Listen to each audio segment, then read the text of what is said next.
Hello to everybody in Yoga Teachers Training. In this difficult time, I hope that everybody's doing well and doing everything possible to help others and to help yourself. There is no easy way to deal with a situation that is a worldwide, crisis. We're figuring things out as we go, not just as a nation or a community, but as a world. So I do think many good things for humanity will occur on the other side of this as we stumble through this difficult time. Using your yoga practice can make you especially resilient.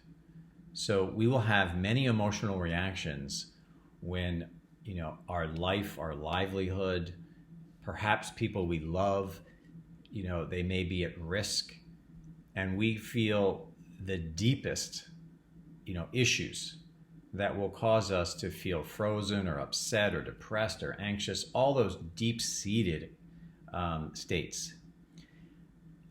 One of the recommendations I'm giving you, since we don't have all the information, we don't know really how this coronavirus will affect people over the long term or how it will affect our lives.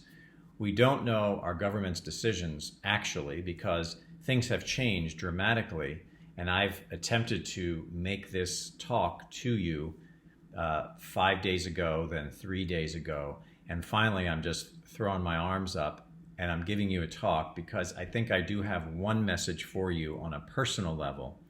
That is, if you attempt to figure out a solution aside from day-to-day living solutions, if you try to think of this in a more global way of your life, your future, and so forth, you're probably going to get very either tangled up in your mind or frustrated.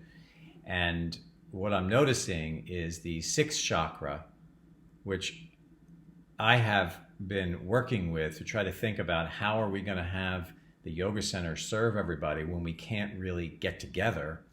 And, we're closed for this 2 weeks till March 27th, but then we don't really know any new information. So in the midst of all this, what I have been noticing is that when I do my practice, my meditation, I take a walk, I try to shift my thinking a bit. As soon as I do those activities and I kind of forget about the larger problems and whatever future issues could be, I drop into my heart. So I'm kind of seeing this sixth chakra and I drop into my heart. Some people might say it's my spiritual chakra kind of surrendering. But when I do feel that and I feel love and I think about the immediate, and I don't try to solve the future problems, things settle down very quickly.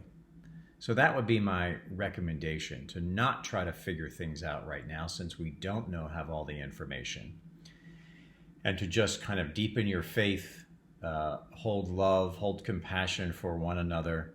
It can be very trying if you're all living at home and being on top of each other. I figure that's something we can try to do, that we can try our best to use these yogic skills, not to be perfect, but to be very good and to be more balanced and stronger than we would otherwise. In terms of our specific training, I have a couple points written down to make sure that I don't forget.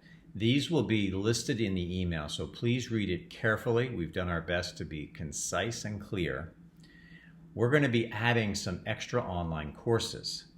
The nice thing is that the Yoga Alliance is permitting additional online learning due to our present environment. So you are welcome to do these online courses, have it count toward hours for your training. I'm going to be keeping in touch with as many people as possible, and I've reached out to many of you, not everyone, but I will be.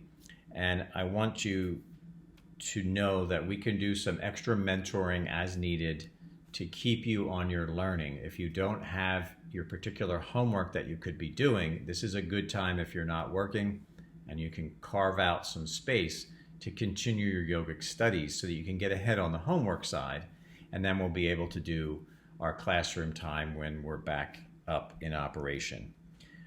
We are exploring various online ways of learning, and we will be in touch as soon as we decide on something to that effect. I will update you with anything that I can as soon as we have any major changes. For now, I think everything in this email will keep you busy and give you some things to do so that you're able to continue moving forward. Again, I wish your family and you the best of health and faith in this difficult time.